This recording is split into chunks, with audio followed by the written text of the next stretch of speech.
The date is Sunday, February 20th, 2016, and I am a prison abolitionist. I think it's important that we talk about a world without prisons for the future of all people in the world, but especially the people that are most victimized by the system. And as a prison abolitionist, I was wondering recently, like, what more can I do to let people know that there is alternatives, that there are alternatives, that we can imagine alternatives, that the prison system is and always will be inhumane. So there's plenty of people that write about prison abolition and that are experiencing mass incarceration, and one of which, many of whom become political prisoners. And Mumia Abu-Jamal is one of those people, and I was in Oakland, California a couple of days ago, and I saw Angela Davis and Johanna Fernandez at a church speaking about Mumia and about this newer book, um, Mumia Abu-Jamal's Writing on the Wall, selected prison writings of Mumia Abu-Jamal, with the foreword by Cornel West, and it's edited by Johanna Fernandez. And I was thinking, on Sundays, from this day forward, I'll read this book to people that want to watch the video. So, um, yeah, I'll start with the first piece that is written by Mumia. It's called Christmas in a Cage. He wrote it in January of 1982. Shortly after 6 a.m., the speaker in this tiny, barren cell blares a message, said to be from Prison Superintendent David Owens. Quote, "A Merry Christmas to all inmates of the Philadelphia prison system. It is our hope that this will be the last holiday season you spend with us."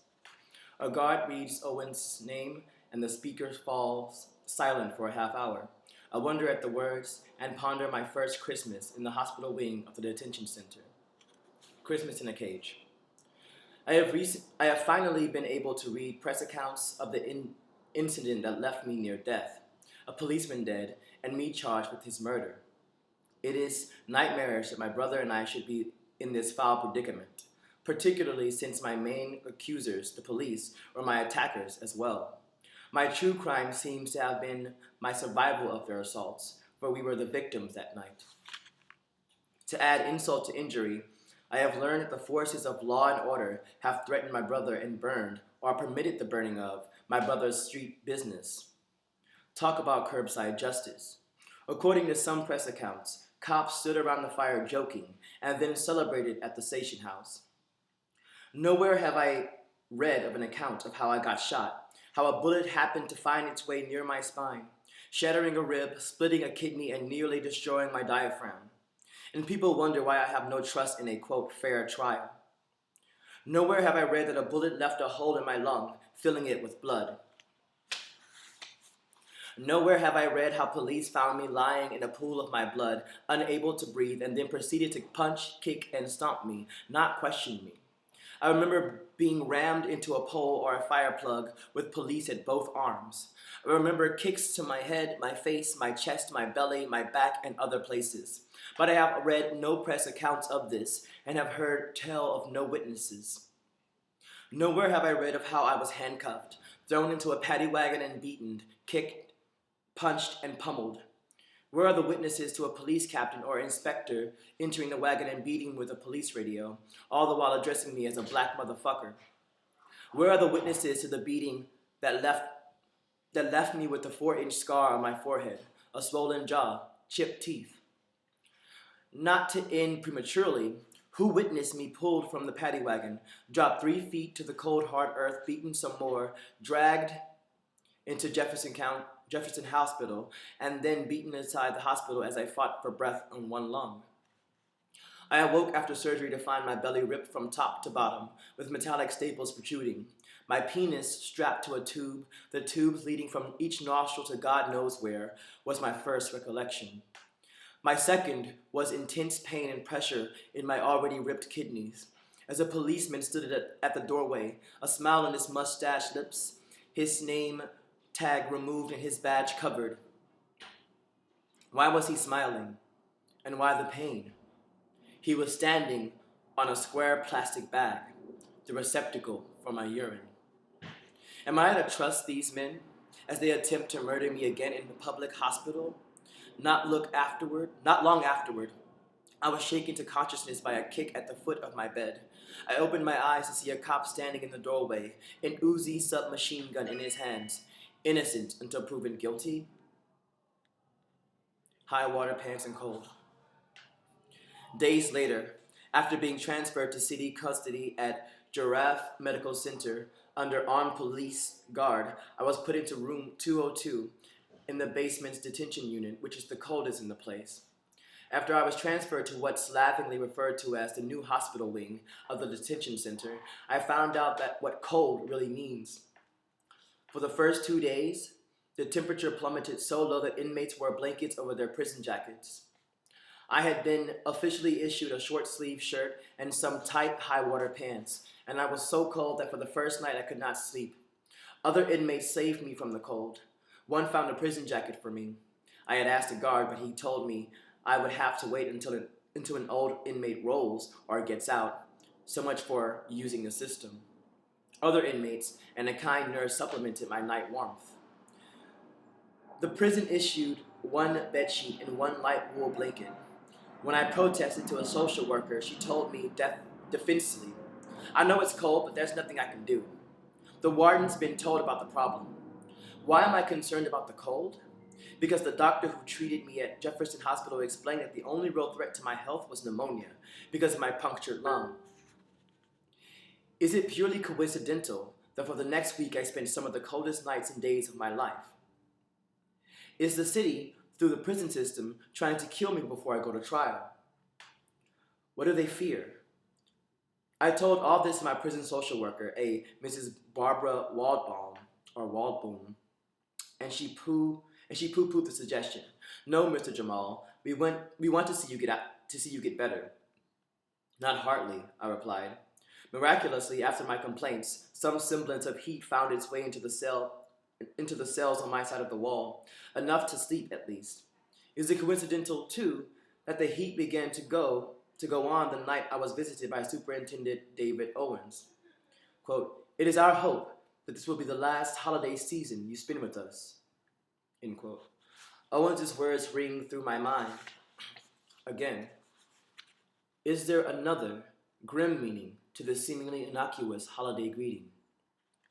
Echoes of Pedro Serrano. There is another side to this controversial case that people are not aware of. My cell is reasonably close to the place where Pedro Serrano was severely beaten and strangled to death. I have talked to eyewitnesses, some of whom I knew in the street. These brothers, at considerable personal peril, have told their stories to police and to prison officials, to City Managing Director W.W. Good, to the Puerto Rican Alliance, and to me. Some have been threatened by guards for doing so, but they have done so despite the threats.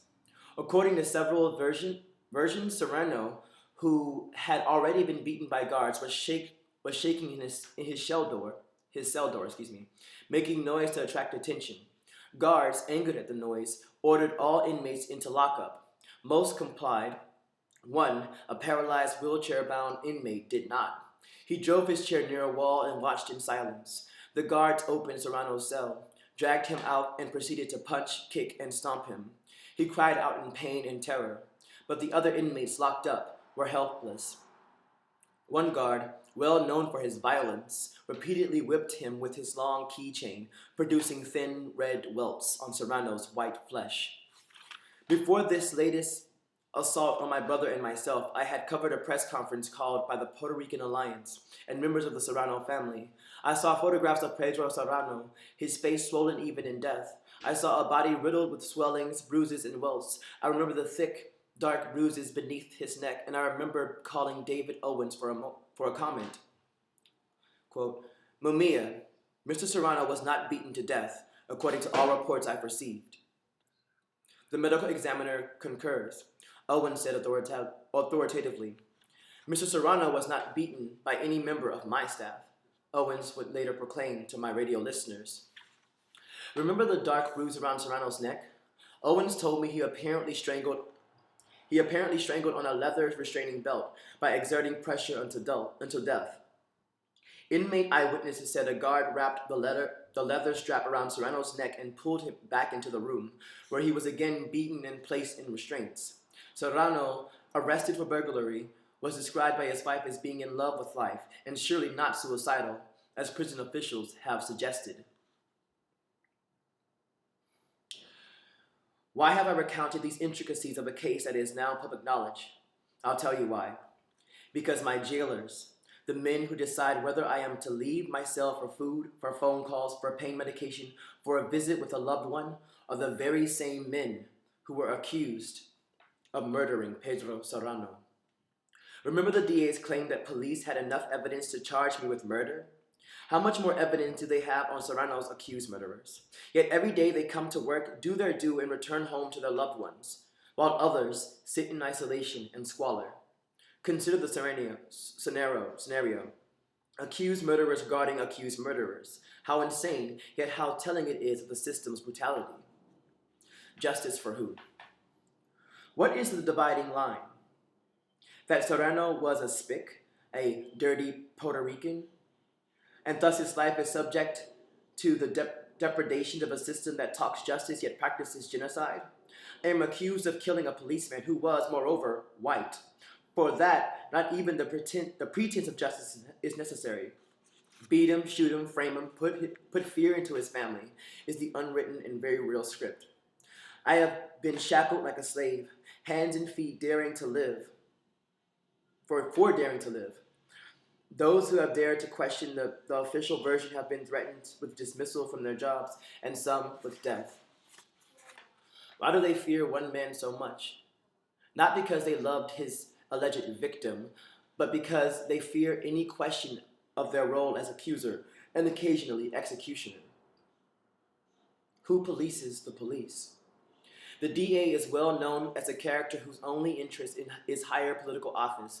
Obviously, he would oppose the special prosecutor, but he wants his office to have a glory of hanging murder on the, quote, radical reporter.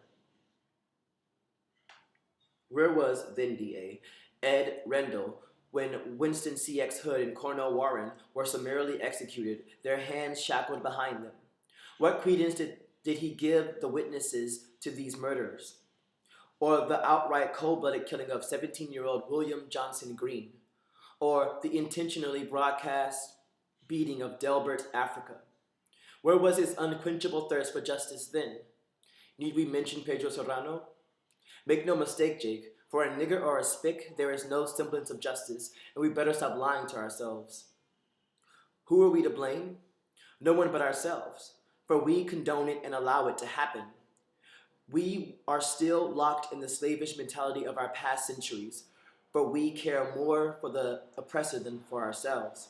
How many more martyrs will bleed their last before we wake up, stand up, demand, and fight for justice? And justice, true justice, comes not from the good graces of the Philadelphia Police Department, the District Attorney's Office, the court system, or your friendly neighbor lawyer.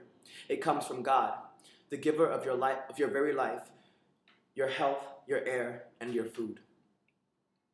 The words of Mumia Abu-Jamal. My name is Jawanza Williams. Thanks.